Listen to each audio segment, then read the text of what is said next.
दो दोस्त थे। एक दोस्त ने अपने दूसरे दोस्त से पूछा, यार ये बताओ कि तुम्हारी वालिदा की फेवरेट डिश क्या है, खाने में फेवरेट डिश क्या है। बहुत देर तक सोचता रहा, फिर रोने लग गया। तो कहा कमाल है, इतनी देर से जवाब नहीं दे रहे। वो वेस्टर्न वर्ल्ड का शख्स था जिसने ये सवाल किया था। तो उसने कहा कि मेरी माँ की पसंदीदा चीज जो है ना, वो बचा हुआ सालन और बची हुई रोटी है। अब उसके पस मंजर में उसने पूछा ये क्या बात की। और मैं अब आज अपने दिल के तासुरात पेश कर रहा हूँ। आज मेरी उम्र 40 साल से ज्यादा हो गई है, मुझे आज तक याद नहीं है कि मेरी माँ ने कभी खाना बनाकर ये कहा हो कि ये मेरी आज पसंदीदा चीज मैंने बनाई है। और ये हम सबके साथ हुआ होगा कि माँ ने कभी ये नहीं कहा होगा कि बेटा आज बिरयानी बनाई है, ये मुझे पसंद है। माँ ने कभी कहा होगा कि बेटा ये आज मेरे बेटे की पसंद की मैंने बनाई है, या हमारे वालिद साहब के पसंद की बनाई, या छोटी बहन की पसंद की बनाई। और माँ ने क्या खाया? जो हमने बचाया, जो हमने छोड़ा। ये है माँ। कभी उसने अपनी जात के लिए क्या सोचा?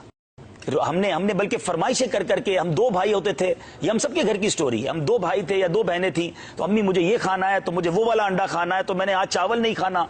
तो माँ ने दोनों के लिए अलग अलग खाने बनाए। माँ को हमने होटल वाली समझा, उससे जो कहा उसने हमें पकाकर खिलाया। कभी ये सोचा कि माँ ने अपने लिए आज क्या पकाया? मगर माँ हमारे बचे हुए खा के खुश होती रही, हमारी प्लेटें साफ करती रही कि मेरे बेटे ने बचाया तो चलो मैं खा लेती हूँ, बेटा आप थोड़ा और निकाल लो, बच जाएगा तो मैं खा लूंगी। हमने गर्म खाना खाया, हमारी माँ ने हमारे बाद दस्तरखान उठाकर ठंडे खाने खाए।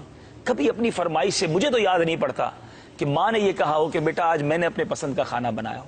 ऐसी अजीम हस्ती हो और उसकी दुआएं ना ली जाएं। जिनकी माएँ हैं उनकी दुआएं लीजिए, उनकी खिदमत कीजिए। अगर बूढ़ी हो गई हैं तो अब उन्हें तकलीफ ना दो, उनकी खिदमत करो। बहुत कर लिया उन्होंने हमारे लिए।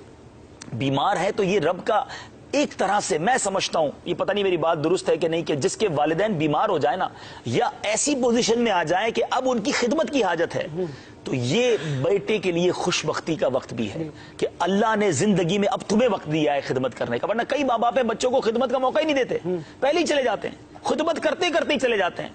अगर अब मौका आया है तो इसको बोझ न समझो, ये अल्लाह का शुक्र भी इस हवाले से अदा करो कि या अल्लाह इन्होंने जाने से पहले मुझे अपनी खिदमत का कोई मौका दे दिया कि मैं जाते जाते इनके दिल में कोई ऐसी बात छोड़ जाऊं कि ये दिल से मेरे लिए कोई दुआ कर दें, और ये दिल में ये लेकर जाएं दुनिया से कि हमारे बच्चों ने हमें तन्हा ना छोड़ा था।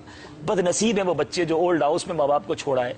बदनसीब है वो बच्चे जिन्होंने सर्वेंट के नाम पर, मुलाजमीन के नाम पर माँ बाप को हवाले कर दिया। ऐसा ना करें, जितना हो सके इनकी खिदमत करें। ये कारोबार, ये दुनिया, ये हमारे बच्चे बीवी सब बाद में चलता रहेगा।